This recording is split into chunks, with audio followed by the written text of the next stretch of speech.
धन्यवाद। और आज ये बड़े दुख का विषय है। ये कहा भी गया है कि किसी भी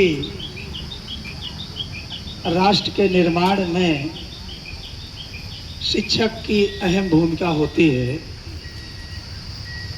लेकिन वर्तमान की सरकार की जो तानाशाही है वो लगभग टीजीटी पीजीटी की तैयारी कर रहे राज्य शिक्षा सेवा आयोग से लगभग 5 लाख हमारे बच्चे प्रभावित होंगे। और मुझे ताज्जुब होता है कि जब प्राथमिक, माध्यमिक, उच्च और टेक्निकल शिक्षकों की भर्ती विभिन्न आयोगों और बोर्डों द्वारा होती थी, तब ये भर्ती संपन्न नहीं हो पा रही थी।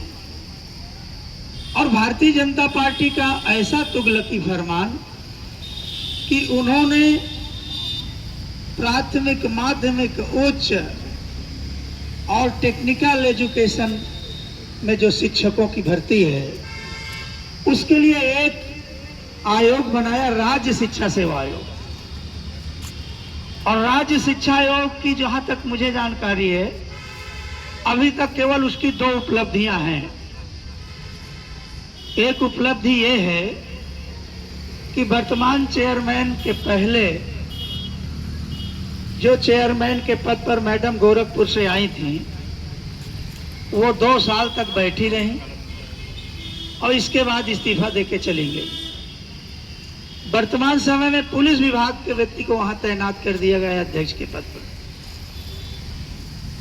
और आज ये बच्चे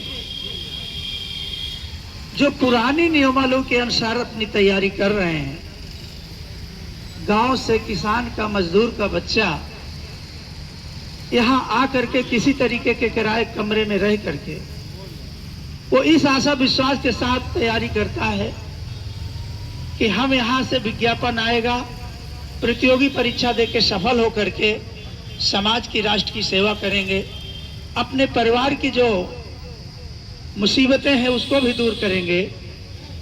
लेकिन आज भारतीय जनता पार्टी की ये मनमानी कि जो आज सालों साल से बच्चा तैयारी कर रहा था, कला के लिए जो अहर्ता थी, प्राविधिक कला, उसको हटा दिया।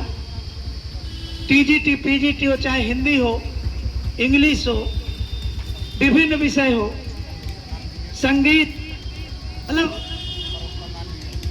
नहीं, ये तो कन्फर्म है भाई, प्रवक्ता में कोई बीएड की आवश्यकता ही नहीं होती थी।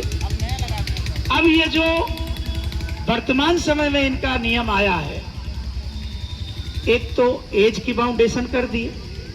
हमारे अभ्यर्थी जो 10 साल से तुम्हारे अदूरदर्शिता को झेल रहे हैं, अगर 9 साल आप भर्ती किए होते तो ये बेचारे सब भर्ती हो गए होते। आपकी अदूरदर्शिता, गलत नीतियों के चलते एक भी वैकेंसी चयन बोर्ड अभी नहीं, राज्य शिक्षा सहयोग नहीं भर्ती कर पाया।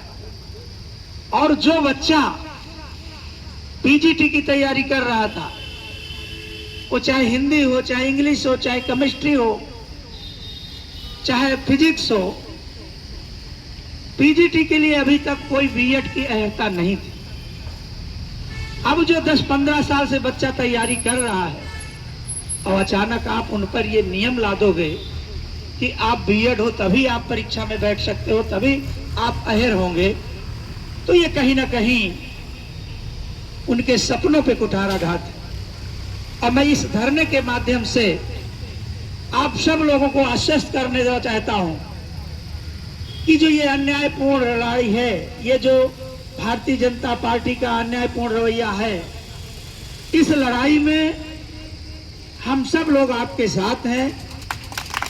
और सदन में इस मुद्दे को मैं उठाऊंगा। और यहाँ एडी माध्यमिक कामता पाल जी हैं, पीएस बघेल डायरेक्टर हैं, मैं उन्हें भी अवगत कराऊंगा। और लोकतंत्र में अगर कोई सरकार तानाशाही पर उतर आती है तो जनता अपने हक और अधिकार के लिए अहिंसा पूर्ण आंदोलन करती है।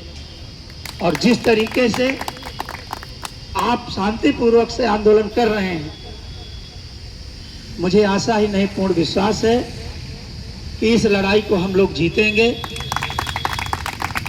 और बस इन्हीं बातों के साथ मैं अपनी वाणी को विराम दूंगा। आपकी लड़ाई हम लोग कंधे से कंधा मिलाकर लड़ेंगे। बहुत बहुत धन्यवाद। बहुत धन्यवाद डॉक्टर साहब जी।